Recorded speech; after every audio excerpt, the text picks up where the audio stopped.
नमस्कार दोस्तों, मैं सुनील आप सभी का स्वागत करता हूं गूगल एग्जाम स्टडी के ऊपर। जैसा कि आप सभी को पता है कि हम पॉलिटी का एक डेली प्रैक्टिस सेट करते जा रहे हैं और इसमें जितने बेहतरीन क्वेश्चन बने मैं आपके लिए लेकर के आ रहा हूं और एक से बढ़कर एक क्वेश्चन जो है आपके लिए निकाल करके अच्छी मेहनत के साथ यहाँ पे मैं प्रैक्टिस सेट लेके आ रहा हूँ। तो इसमें जो क्वेश्चन रहते हैं ना, वो या तो प्रीवियस ईयर एग्जाम के अंदर आए हुए हैं या फिर ज़्यादा जहाँ से क्वेश्चन आने की संभावना होती है वही क्वेश्चन मैं आपके लिए लेकर के आ रहा हूँ। तो हमने लगभग 5 या 6 प्रैक्टिस सेट इससे पहले मैंने कर रखे हैं। तो अभी कल और परसों 2 दिन तो अब क्लास नहीं हो पाई थी, उसके लिए हम क्षमा चाहते हैं क्योंकि आपको पता होगा कि होली का त्यौहार है। होली का त्यौहार था तो उसमें थोड़े बिजी थे। तो अभी है हम आज एक और उसी टाइप का प्रैक्टिस सेट पॉलिटी का करने जा रहे हैं। तो आइए आगाज करते हैं आज के पहले क्वेश्चन का। तो आज का पहला क्वेश्चन स्टूडेंट्स आपके सामने ये है कि राज्यपाल को शपथ किसके द्वारा दिलवाई जाती है। अब आपसे पूछा क्या गया है, यहाँ पे आपसे पूछा क्या गया है कि राज्यपाल को शपथ किसके द्वारा दिलवाई जाती है। पहला पॉइंट तो हमें क्या पता होना चाहिए कि शपथ का जो वर्णन है, ये जो आपके सामने पॉइंट है शपथ, इसका वर्णन संविधान की कौन सी अनुसूची में किया गया है। इसका वर्णन संविधान के कौन से शेड्यूल में किया गया है। तो शब्द का वर्णन जो है ये संविधान की 3री अनुसूची में किया गया है। वर्तमान में हमारे संविधान में कितनी अनुसूचियां हैं? 12 अनुसूचियां हैं। मूल संविधान में कितनी थी? 8 अनुसूचियां थी और बाद में 4 को और ऐड कर दिए गए तो वर्तमान में कितनी आती है? 12। अब देखो पूछा क्या गया है कि शपथ किसके द्वारा दिलवाई जाती है, किसको? राज्यपाल को। हमें यह पता होना चाहिए कि जो प्रधानमंत्री होता है, इधर राष्ट्रपति, मुख्यमंत्री या उच्च न्यायालय के मुख्य न्यायाधीश। देखो एक तो पॉइंट आता है कि 2 या 3 राज्यों का भी एक राज्यपाल हो सकता है। अब इसने पूछा है कि राज्यपाल को शपथ किसके द्वारा दिलवाई जाती है। तो राज्यपाल को शपथ दिलवाई जाती है उच्च न्यायालय के मुख्य न्यायाधीश के द्वारा दिलवाई जाएगी। एक पॉइंट यहाँ पे ध्यान रखना कि राज्यपाल की नियुक्ति किसके द्वारा होती है। तो राज्यपाल की नियुक्ति जो होती है वो तो भारत के राष्ट्रपति के द्वारा होती है। राज्यपाल की जो नियुक्ति है ये किसके द्वारा की जाती है? राष्ट्रपति के द्वारा होती है। लेकिन राज्यपाल को शपथ यहाँ पे कौन दिलवाता है? तो वो दिलवाएगा हाई कोर्ट का मुख्य न्यायाधीश दिलवाता है। दूसरा पॉइंट, जैसे प्रधानमंत्री है तो प्रधानमंत्री को शपथ कौन दिलवाता है? भारत का राष्ट्रपति दिलवाता है। उसी प्रकार से राष्ट्रपति को शपथ कौन दिलवाता है? तो राष्ट्रपति को शपथ दिलवाता है chief justice of India, supreme court का मुख्य न्यायाधीश। मुख्यमंत्री को शपथ कौन दिलवाता है? तो मुख्यमंत्री को शपथ यानी राज्यपाल, गवर्नर दिलवाता है। तो पूछा है कि राज्यपाल को शपथ किसके द्वारा दिलवाई जाती है, तो हमारा फोर्थ ऑप्शन यहाँ पे क्या हो जाएगा? सही, हाई कोर्ट के मुख्य न्यायाधीश के द्वारा शपथ जो है दिलवाई जाती है। चलिए नेक्स्ट क्वेश्चन आपके सामने ये है, आपातकालीन उपबंध भारतीय संविधान में किस देश के संविधान से जोड़े गए हैं। अब देखो जब हमारा संविधान बना था तो हमारे संविधान के अंदर लगभग 60 कंट्री ऐसी है जिनके संविधान से कुछ न कुछ जोड़ा गया है। लेकिन इसने पूछा है कि जो आपातकालीन उपबंध है वो हमारे संविधान में किस देश के संविधान से जोड़े गए हैं। अब हमें ये बताना है कि जब हमारा संविधान बना उस समय ये जो आपातकालीन उपबंध है ये किस देश के संविधान से जोड़े गए थे। देखो अब पहले आपको ये पता होना चाहिए कि हमारे देश में कितने प्रकार के जो आपात है वो लगाए जाते हैं। तो 3 आर्टिकल आते हैं। एक तो आर्टिकल 352 के तहत लगता है राष्ट्रीय आपात। आर्टिकल 352 के तहत क्या लगता है? राष्ट्रीय आपात लगता है। अब तक भारत में कितनी बार लगा है? तो 3 बार लग गया। उसके बाद में एक आता है आर्टिकल 356, क्या लगता है? राष्ट्रपति शासन लगता है, प्रेसिडेंट रूल, राष्ट्रपति शासन लगता है। और एक जो आपात लगता है वो आर्टिकल 360 क्या लगता है? वित्तीय आपात लगता है, वित्तीय आपात। और ये जो वित्तीय आपात है ये अब तक एक बार भी नहीं लगा है। तो हमें इतना पता होना चाहिए कि जो आपातकालीन उपबंध है वो किस देश के संविधान से लिए गए हैं। तो वो लिए गए स्टूडेंट्स जर्मनी के संविधान से। यही हमारा ऑप्शन क्या रह जाएगा? सही हो जाएगा। अब फ्रांस के संविधान से क्या कुछ लिया गया है? तो फ्रांस के संविधान से तदर्थ न्यायाधीश का प्रावधान लिया गया है। तदर्थ न्यायाधीश का प्रावधान लिया गया है। तदर्थ न्यायाधीश का वर्णन संविधान के कौन से आर्टिकल में किया गया है? तो आर्टिकल रहेगा 127 और इनको सुप्रीम कोर्ट में इनकी नियुक्ति होती है। ऑस्ट्रेलिया के संविधान से क्या कुछ लिया गया है? तो ऑस्ट्रेलिया के संविधान से जो समवर्ती सूची आती है, समवर्ती सूची का जो प्रावधान है वो ऑस्ट्रेलिया से लिया गया है। दोनों सदनों की जो संयुक्त बैठक होती है, दोनों सदनों की जो संयुक्त बैठक होती है वो भी प्रावधान कहां से लिया गया है? ऑस्ट्रेलिया के संविधान से। अब संयुक्त बैठक किसके द्वारा बुलाई जाती है? राष्ट्रपति के द्वारा। इस बैठक की अध्यक्षता कौन करता है? लोकसभा का स्पीकर करता है। क्लियर हुआ? और इसी प्रकार से दक्षिण अफ्रीका के संविधान से क्या कुछ लिया गया है? तो संविधान में जो संशोधन करने की प्रक्रिया है वो कहां से ली गई है? अफ्रीका के संविधान से। संविधान संशोधन का वर्णन संविधान के कौन से आर्टिकल में किया गया है?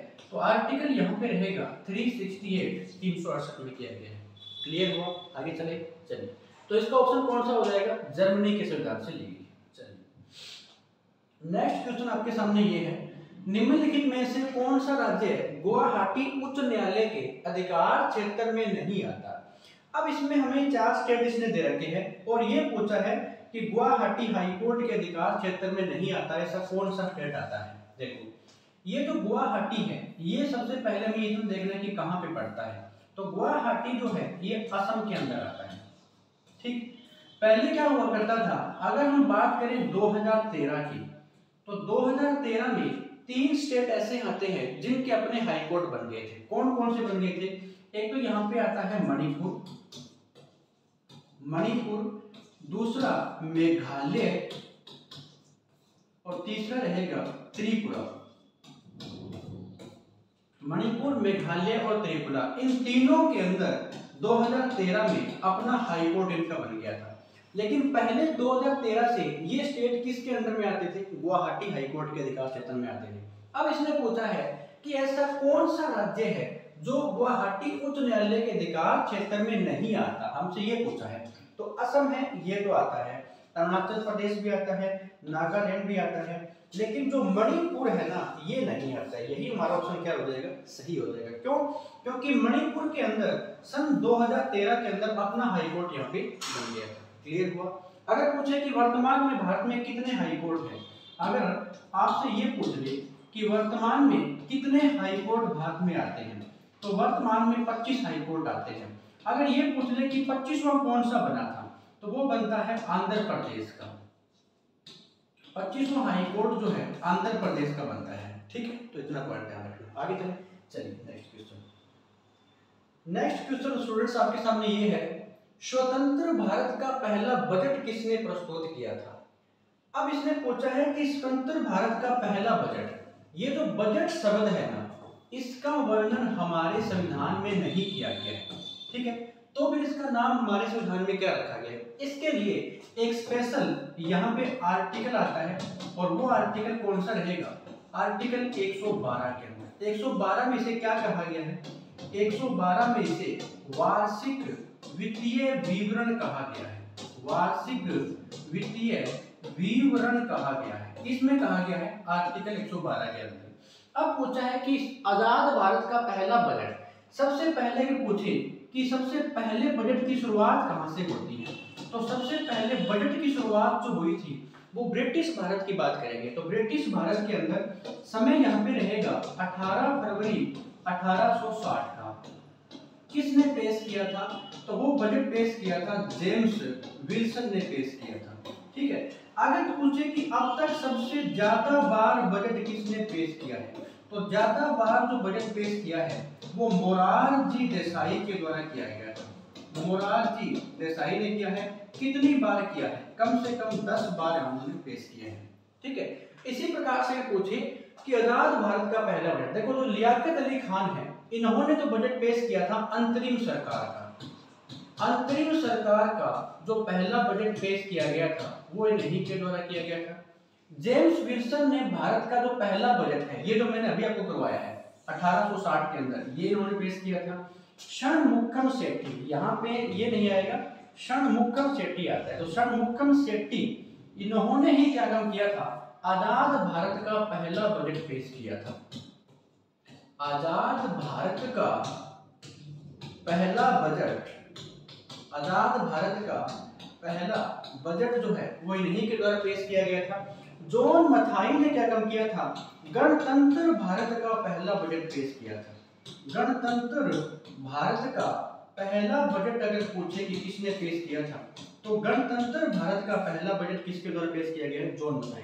पूछा है कि आजाद भारत का, ठीक है, तो कौन सा ऑप्शन हमारा सही रह जाएगा, षणमुखम शेट्टी के द्वारा। क्लियर हुआ, आगे चलिए। नेक्स्ट क्वेश्चन आपके सामने ये है, निम्न में से कौन सा बजट पहला डिजिटल बजट था। अब देखो, अभी जो बजट पेश हुआ था 2022-23 का, तो ये कौन सा बजट था। अब इसने पूछा क्या है कि पहला डिजिटल बजट कौन सा था। 2021-22 का जो पहला बजट था, 2021-22 का, ये क्या था, पहला डिजिटल बजट था। पहला डिजिटल बजट था ये, ठीक है। किसने पेश किया था या किसने प्रस्तुत किया था, तो वर्तमान में केंद्रीय मंत्री या फिर वित्त मंत्री कौन आते हैं, तो निर्मला सीतारमण के द्वारा पेश किया गया था। निर्मला सीतारमण के द्वारा पेश किया गया था, ठीक है। तो ये पहला बजट था 2021-22 का। पूछा है कि कौन सा बजट पहला डिजिटल बजट था, तो 2020-21 ये नहीं हो सकता, 2021-22 यही बजट तो था ना, ये पहला क्या था, डिजिटल बजट था। अब की बार कौन सा पेश हुआ है, तो अभी तो आपको पता ही होगा कि 2022-23 का बजट पेश हुआ है। ये क्या था, ये भी एक प्रकार का डिजिटल बजट है, तो ये तो दूसरा रहेगा। लेकिन पूछा क्या है, पहला, तो पहला कौन सा हो जाएगा, 2021-22 का जो बजट है यही क्या है, डिजिटल बजट था, ठीक है। चलिए नेक्स्ट क्वेश्चन आपके सामने ये है, भारत के 14वें वित्त आयोग के अध्यक्ष कौन थे। अब इसने पूछा है वित्त आयोग के बारे में। सबसे पहले हमें यह पता होना चाहिए कि वित्त आयोग का जो वर्णन है ये संविधान के कौन से आर्टिकल में किया गया है। तो वित्त आयोग का वर्णन संविधान के कौन से आर्टिकल में किया गया है, तो आर्टिकल रहेगा 280 के अंदर क्या आता है, इसका वर्णन किया गया है। किसका, वित्त आयोग का। अब पूछा है कि इसके अध्यक्ष कौन है, किसके, 14वें वित्त आयोग के। अगर आपसे पूछ ले कि पहले वित्त आयोग के अध्यक्ष कौन थे, अगर पूछ ले कि पहले वित्त आयोग के अध्यक्ष कौन थे, तो पहले वित्त आयोग के जो अध्यक्ष थे उनका नाम हमें बताना है। तो उनका क्या नाम यहाँ पे रहेगा, तो वो तो आते हैं केसी नियोगी, केसी नियोगी रहेंगे। दूसरा पॉइंट, इन्होंने पूछा है 14वें वित्त आयोग के, अभी वर्तमान में कौन सा चल रहा है, अभी वर्तमान की बात करोगे तो वर्तमान में 15वां वित्त आयोग चल रहा है। वर्तमान में कौन सा चल रहा है, तो वर्तमान में 15वां वित्त आयोग चल रहा है, ठीक है। और 15वें में कौन आते हैं, एनके सिंह आते हैं। एनके सिंह कब से कब तक रहेगा, तो ये 2020 से लेकर के 2025 तक रहेगा, ठीक है। अगर पूछे कि 14वां जो वित्त आयोग था ये कब से लेकर कब तक था, तो ये 2015 से लेकर के, यानी 2015 से 2020 तक था। ये 2015 से 2020 तक। और इनके कौन थे यहाँ पे, तो उनका नाम आता है वाई.वी. रेड्डी, ठीक है। तो यही आ जाएगा, वाई.वी. जो रेड्डी है यही क्या थे, 14वें वित्त आयोग के अध्यक्ष थे। एनके सिंह मैंने आपको बता दिया है कि यहाँ पे वर्तमान में चल रहे हैं, ठीक है। चलिए नेक्स्ट क्वेश्चन स्टूडेंट आपके सामने ये है कि राष्ट्रीय गान जन गण मन को पहली बार कांग्रेस के किस अधिवेशन में गाया गया था। तो सबसे पहले स्टूडेंट्स हमें ये पता होना चाहिए कि कांग्रेस की स्थापना आपको पता है कि कब होती है। कांग्रेस की जो स्थापना हुई थी वो 1885 के अंदर हो जाती है। 1885 में जब इसकी स्थापना हुई तो उसी टाइम से लेकर के 1947 तक ये मान के चलो कि कांग्रेस का प्रत्येक वर्ष एक अधिवेशन होना जरूरी था। लेकिन बीच में एक दिक्कत पैदा हुई थी, वो कौन सी थी, जब सेकेंड वर्ल्ड वॉर यहाँ पे चल रहा था। सेकेंड वर्ल्ड वॉर चल रहा था तो 1939 से 45 तक कोई भी अधिवेशन नहीं हुआ था। और उस समय अगर पूछे कि कांग्रेस के अध्यक्ष कौन रहे थे, मौलाना अबुल कलाम आजाद रहे थे। अब इसने पूछा है कि पहली बार कांग्रेस के किस अधिवेशन में राष्ट्रगान जन गण मन को गाया गया था। तो देखो, जो कांग्रेस का 26वां अधिवेशन हुआ था, अब बात कब की हो रही है, तो इसको गाया गया था 27 दिसंबर 1911 की घटना है। 27 दिसंबर 1911 को पहली बार गाया गया था राष्ट्रीय गान जन गण मन को पहली बार कांग्रेस के किस अधिवेशन में? तो कांग्रेस का 26वां अधिवेशन हुआ था और कहां पर हुआ था? तो ये कलकत्ता के अंदर हुआ था। कांग्रेस का 26वां अधिवेशन कलकत्ता के अंदर हुआ था, 27 दिसंबर 1911 को हुआ था और इसी टाइम में पहली बार जो राष्ट्रीय गान है इसको पहली बार यहाँ पे गाया गया। अगर पूछे कि राष्ट्रीय गान को जो भारत की संविधान सभा थी इसने कब अपनाया था? भारत की संविधान सभा ने इसे कब अपनाया था? तो संविधान सभा की अंतिम बैठक हुई 24 जनवरी 1950 को। इसी दिन क्या होता है? राष्ट्रगान, राष्ट्रीय गीत और भारत के जो पहले राष्ट्रपति है डॉक्टर राजेंद्र प्रसाद, इनको सर्वसम्मति से चुन लिया गया था। तो अंतिम बैठक हुई थी, तभी संविधान सभा ने जन गण मन को बनाया था। अगर पूछे कि पहली बार कब गाया गया था, तो कांग्रेस का 26वां अधिवेशन हुआ था कलकत्ता के अंदर 27 दिसंबर 1911 को। क्लियर हुआ? चलिए next question. Next question students आपके सामने ये है कि निम्न में से किस अनुच्छेद का प्रयोग भारत में एक बार भी नहीं हुआ है? अब आपके सामने 4 ऑप्शन दे रखे हैं। इसमें पूछा क्या गया है कि ऐसा कौन सा यहाँ पे अनुच्छेद है जिसका प्रयोग भारत में एक बार भी नहीं हुआ है? तो सबसे पहले हमें ऐसे माइंड में क्वेश्चन आना चाहिए कि ये जो अनुच्छेद है किसकी बात कर रहे हैं? तो ये अनुच्छेद बात कर रहे हैं यहाँ पे आपातकाल की, यानी आपातकाल की बात हो रही है। अभी मैंने आपको बताया था कि 3 प्रकार के आपात भारत में लगते हैं। आर्टिकल 352 के अकॉर्डिंग क्या लगता है? राष्ट्रीय आपातकाल लगता है, राष्ट्रीय आपातकाल लगता है। आर्टिकल 356 के अकॉर्डिंग क्या लगता है? प्रेसिडेंट रूल, यानी राष्ट्रपति शासन लगता है, राष्ट्रपति शासन लगता है। कहां पे लगता है? स्टेट के अंदर। और आर्टिकल 360 के अकॉर्डिंग क्या लगता है? वित्तीय आपात लगता है। और वित्तीय आपात का प्रयोग जो है भारत में अब तक एक बार भी नहीं हुआ है, यानी यही वो आर्टिकल है जिसका प्रयोग भारत में एक बार भी नहीं हुआ है। तो यही पूछा है कि कौन से अनुच्छेद का प्रयोग एक बार भी नहीं हुआ है, तो कौन सा अनुच्छेद हो जाएगा? 360। अनुच्छेद 248 के अंदर क्या आती है? तो 248 के अंदर अवशिष्ट शक्तियों का वर्णन किया गया है, अवशिष्ट शक्तियों का वर्णन किया गया है। अवशिष्ट शक्तियों का प्रावधान हमारे संविधान में कहां से जोड़ा गया था? कनाडा के संविधान से जोड़ा गया था। क्लियर हुआ? तो यही था हमारा ऑप्शन, कौन सा रह जाएगा? सी ऑप्शन, अनुच्छेद 360 का प्रयोग एक बार भी नहीं हुआ है। चलिए नेक्स्ट क्वेश्चन। अगला क्वेश्चन आपके सामने ये है स्टूडेंट्स, निम्न में से कौन से अधिकार केवल भारतीय नागरिकों के लिए आते हैं? अब यहाँ पे बात किसकी हो रही है? तो फंडामेंटल राइट की हो रही है, मौलिक अधिकारों की बात हो रही है। तो मौलिक अधिकारों का जो वर्णन है वो संविधान के कौन से आर्टिकल में आता है? तो मौलिक अधिकारों का वर्णन अगर पूछे कि कौन से पार्ट में इसका वर्णन है, मौलिक अधिकारों का वर्णन भाग नंबर 3 में रहेगा। अगर आपसे पूछ ले कि कौन से आर्टिकल से लेकर के कौन से आर्टिकल तक रहेंगे, तो आर्टिकल 12 से लेकर के 35 तक फंडामेंटल राइट का वर्णन है। किस देश के संविधान से इनको जोड़ा गया था? तो ये नहीं, यूएसए के संविधान से जोड़ा गया था। अब आता है कि जब इनको जोड़ा गया था तब इनकी संख्या, मूल संविधान में इनकी संख्या कितनी थी? तो अगर हम बात करें मूल संविधान की, तो मूल संविधान में इनकी संख्या कितनी थी? 7। लेकिन अगर पूछ ले कि वर्तमान में इनकी संख्या कितनी आती है, तो वर्तमान में 6 आती है। एक कौन सा हटा दिया गया था? आर्टिकल 31, उसमें क्या था?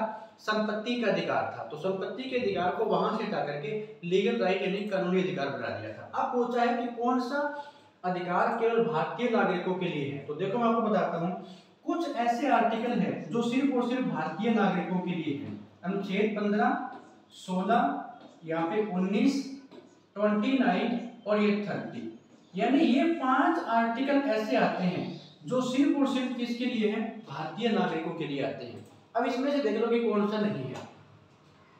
सिर्फ और सिर्फ भारतीय नागरिकों के लिए कौन से अधिकार केवल भारतीय नागरिकों के लिए हैं? तो अनुच्छेद 15 जो है भारत, ये भी है 15, 16, इधर 19, ये नहीं है,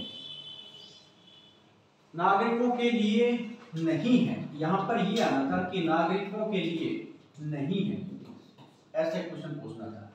तो यहाँ पे यह ऑप्शन थोड़ा सेल हो गया है। कौन से अधिकार केवल भारतीय नागरिकों के लिए है तो ये तीनों ही है, 15 भी है, इधर 16 भी है, 19 भी है और 2 ये आते हैं, 29 और 30 आते हैं। कौन सा नहीं है ये पूछना था, तो यही हमारा ऑप्शन हो जाएगा 25। क्लियर हो? चलिए नेक्स्ट क्वेश्चन। नेक्स्ट क्वेश्चन आपके सामने ये है, संसद के कितने सत्र एक वर्ष में होते हैं? जब सेशन चलना होता है पार्लियामेंट का तो कितने सत्र एक वर्ष में बुलाने जरूरी हो जाते हैं? देखो, जब सेशन चलता है ना तो पहला सेशन और पहले सेशन की जो अंतिम बैठक होती है और दूसरे सेशन की जो पहली बैठक होती है, इन दोनों के बीच में 6 महीने से ज्यादा का टाइम नहीं होना चाहिए। दूसरा पॉइंट, इसने पूछा है कि संसद के कितने सत्र एक वर्ष में होते हैं? तो संसद के एक वर्ष में 3 सत्र होते हैं। कौन कौन से होते हैं? पहला जो होता है वो तो रहता है बजट सत्र, पहला रहेगा बजट सत्र। दूसरा कौन सा होता है? तो मानसून सत्र होता है, मानसून सत्र होता है। तीसरा कौन सा होता है? तो तीसरा होता है शीतकालीन सत्र, विंटर सेशन, शीतकालीन सत्र होता है। ठीक है ना। तो जो बजट सत्र है ये चलता है यहाँ पे फरवरी से लेकर के मई तक चलता है। जो मानसून सत्र है ये जुलाई से सितंबर तक चलता है और ये चलता है नवंबर से दिसंबर। ठीक है, तो ये 3 प्रकार के सत्र होते हैं जो बुलाए जाते हैं। क्लियर हुआ? चलिए नेक्स्ट क्वेश्चन। लोक लेखा समिति अपनी रिपोर्ट प्रस्तुत करती है। सबसे पहले हमें ये पता होना चाहिए कि लोक लेखा समिति का गठन कब हुआ था। लोक लेखा समिति, देखो जो लोक लेखा समिति है ये बनी कब थी? लोक लेखा समिति, तो लोक लेखा समिति जो बनती है ये 1921 के अंदर बनी थी। ठीक है, उस समय इसमें टोटल कितने सदस्य हुआ करते थे? तो लोक लेखा समिति के अंदर टोटल 22 मेंबर होते हैं। 15 कहां से आते हैं? तो 15 लोकसभा के, 7 कहां से आते हैं? 7 राज्यसभा के होते हैं। ठीक है, तो ये लोक लेखा समिति की बात कर रहा है। लोक लेखा समिति क्या काम करती है? केग की रिपोर्ट की जांच करती है, CAG, controller and auditor general of India, इनकी बात करती है। इनकी रिपोर्ट की जांच कौन करती है? लोक लेखा समिति। जब लोक लेखा समिति अपनी एक रिपोर्ट तैयार करती है तो वो रिपोर्ट कहां पे प्रस्तुत करती है? तो वो जो रिपोर्ट पेश करेगी लोकसभा के अध्यक्ष के सामने पेश होती है, यानी यहां पर पेश होती है। क्लियर हुआ? चलिए नेक्स्ट क्वेश्चन। भारत के सर्वोच्च न्यायालय की स्थापना हुई थी। इसने पूछा है सर्वोच्च न्यायालय का मतलब यानी उच्चतम न्यायालय, या फिर हम ऐसा कह दें कि भारत के सुप्रीम कोर्ट की यहाँ पे बात हो रही है। सर्वोच्च न्यायालय का मतलब होता है सुप्रीम कोर्ट। अगर सबसे पहले पूछा जाए तो फिर तो होता है 1773 का जो रेगुलेटिंग एक्ट आया था, उसके बाद में 1774 में पहली बार कलकत्ता में सुप्रीम कोर्ट की स्थापना होती है। उसके बाद में क्या हुआ था? मद्रास के अंदर भी हो गया था, चेन्नई के अंदर भी हो गया था। लेकिन इसने पूछा है जो अभी वर्तमान में जो सर्वोच्च न्यायालय है इसकी स्थापना कब होती है? तो 25 जनवरी 1950 को क्या होता है? जो भारत का निर्वाचन आयोग है इसकी स्थापना होती है, निर्वाचन आयोग की स्थापना होती है। ठीक है, इसीलिए 25 जनवरी को क्या मनाया जाता है? राष्ट्रीय मतदाता दिवस के रूप में मनाया जाता है। राष्ट्रीय मतदाता दिवस के रूप में मनाया जाता है, राष्ट्रीय मतदाता दिवस। उसके बाद में 15 मार्च 1950 यहाँ पे जो स्थापना होती है वो योजना आयोग की स्थापना होती है। योजना आयोग की स्थापना हुई। इस योजना आयोग का वर्तमान क्या नाम आता है? तो वर्तमान में इसको कर दिया गया है नीति आयोग। ये कब किया गया था? तो ये लागू होता है 1 जनवरी 2015 को किया गया था, 1 जनवरी 2015 को। ठीक है, किसके द्वारा? प्रधानमंत्री नरेंद्र मोदी के द्वारा। तो नीति आयोग के अध्यक्ष कौन होते हैं? भारत के प्रधानमंत्री होते हैं। 28 जनवरी 1950 आज का जो सुप्रीम कोर्ट है उसकी स्थापना होती है 28 जनवरी 1950 को, क्योंकि 1 अक्टूबर 1937 को क्या होती है? दिल्ली के अंदर संघीय न्यायालय की स्थापना होती है। दिल्ली में क्या होता है? संघीय न्यायालय की स्थापना होती है और यही संघीय न्यायालय जो है 1950 के अंदर क्या हो जाता है? भारत का सुप्रीम कोर्ट बन जाता है। तो पूछा है कि सर्वोच्च न्यायालय की स्थापना कब हुई थी? 28 जनवरी 1950। यही हमारा ऑप्शन क्या रह जाएगा? सही होगा। ठीक है, चलिए नेक्स्ट क्वेश्चन। उच्च न्यायालय में सेवानिवृत्ति की आयु होती है। इसने पूछा है कि जो उच्च न्यायालय का मतलब होता है हाई कोर्ट की यहाँ पे बात कर रहे हैं, और हाई कोर्ट का जो वर्णन है वो संविधान के कौन से आर्टिकल में आता है? तो हाई कोर्ट का जो वर्णन रहेगा वो आर्टिकल 214 से लेकर के 237 तक इसका वर्णन आता है। अगर पूछे कि वर्तमान भारत में कितने हाई कोर्ट है, वर्तमान भारत में कितने हाई कोर्ट है, तो 25 हाई कोर्ट वर्तमान में आते हैं। संविधान के आर्टिकल 231 में ये कहा गया है कि 2 या 3 राज्यों का भी, 2 या 3 स्टेटों का या 3 राज्यों का एक हाई कोर्ट हो सकता है, एक हाई कोर्ट हो सकता है। ये कौन से आर्टिकल में कहा गया है? 231 में। सेवानिवृत्ति का मतलब होता है कि जो उच्च न्यायालय के जो न्यायाधीश होते हैं उनकी सेवानिवृत्ति की जो रिटायरमेंट की आयु होती है वो कितने वर्ष होती है, तो उनके रिटायरमेंट की आयु कितनी होती है? 62 वर्ष होती है। अब ये रिटायरमेंट होने के बाद में क्या काम कर सकते हैं? एक तो आता है कि रिटायरमेंट होने के बाद में सुप्रीम कोर्ट के न्यायाधीश बन सकते हैं। अब आप कहोगे कि सुप्रीम कोर्ट के न्यायाधीश कैसे बन सकते हैं? क्योंकि सुप्रीम कोर्ट के न्यायाधीश की सेवानिवृत्ति जो होती है वो 65 ईयर्स होती है, 65 वर्ष तक होती है। ठीक है। दूसरा, वो जिस हाई कोर्ट में रहे हैं उस हाई कोर्ट को छोड़ करके बाकी जो भी हाई कोर्ट है उनमें वकालत भी कर सकते हैं। तो पूछा है कि सेवानिवृत्ति की आयु कितनी होती है? 62 वर्ष। कहाँ पर? हाई कोर्ट के अंदर। सुप्रीम कोर्ट में पूछे कितनी हो जाएगी? 65 वर्ष हो जाएगी। ठीक है, चलिए नेक्स्ट क्वेश्चन। मतदान करने का अधिकार कौन सा अधिकार है? अब इसने पूछा है कि जो अपन लोग मतदान करते हैं वो हमारा कौन सा राइट है, यही तो उसने पूछा कि हमें वो कौन सा राइट आता है। मौलिक अधिकार है कि प्राकृतिक अधिकार है या मानवाधिकार है या फिर संवैधानिक अधिकार आता है। तो मतदान करने का जो अधिकार होता है वो एक प्रकार से क्या है? संवैधानिक अधिकार होता है, ना कि फंडामेंटल राइट। कहीं आप लोग करके आ जाओ कि मौलिक अधिकार होता है, नहीं। मौलिक अधिकार जो है वो जो मतदान करने का अधिकार है वो हमारा फंडामेंटल राइट नहीं आएगा। मौलिक अधिकार वो जो मतदान करने का अधिकार होगा वो कौन सा होता है? तो संवैधानिक अधिकार होता है। क्लियर हुआ? चलिए नेक्स्ट क्वेश्चन। सर्वोच्च न्यायालय के किस न्यायाधीश ने कार्यवाहक राष्ट्रपति के रूप में कार्य किया है? अब इसने पूछा है कि सर्वोच्च न्यायालय ने सुप्रीम कोर्ट के उस न्यायाधीश का नाम बताइए जिन्होंने कार्यवाहक राष्ट्रपति के रूप में कार्य किया है। आपको पता होगा कि बात यहाँ पे हो रही है 1969 की। 1969 में जो भारत के उपराष्ट्रपति हुआ करते थे, भारत के जो उपराष्ट्रपति थे उनका नाम आता है वीवी गिरी। और वीवी गिरी ने क्या काम कर दिया था? अपने पद से इस्तीफा दे दिया था। जब इन्होंने अपने पद से इस्तीफा दिया तो उस समय सुप्रीम कोर्ट के जो मुख्य न्यायाधीश हुआ करते थे वो हुआ करते थे M Hidayatullah. M Hidayatullah supreme court के ये मुख्य न्यायाधीश हुआ करते थे। और जब इस समय भारत के राष्ट्रपति की मृत्यु हो जाती है तो उसके बाद में उपराष्ट्रपति वीवी गिरी, कुछ समय तक वीवी गिरी ने कार्यवाहक राष्ट्रपति के रूप में कार्य किया। उसके बाद में इन्होंने इस्तीफा दिया क्योंकि इन्होंने राष्ट्रपति का चुनाव लड़ना था। उसके बाद में राष्ट्रपति का पद भी खाली, उपराष्ट्रपति का पद भी खाली। तो उस समय सुप्रीम कोर्ट के मुख्य न्यायाधीश थे एम हिदायतुल्ला। इन्होंने कार्यवाहक राष्ट्रपति के रूप में कार्य किया था। एम हिदायतुल्ला जो है ये 1979 से लेकर के 1984 तक ये राज्यपाल भी रह चुके हैं। ठीक है, सॉरी राज्यपाल नहीं,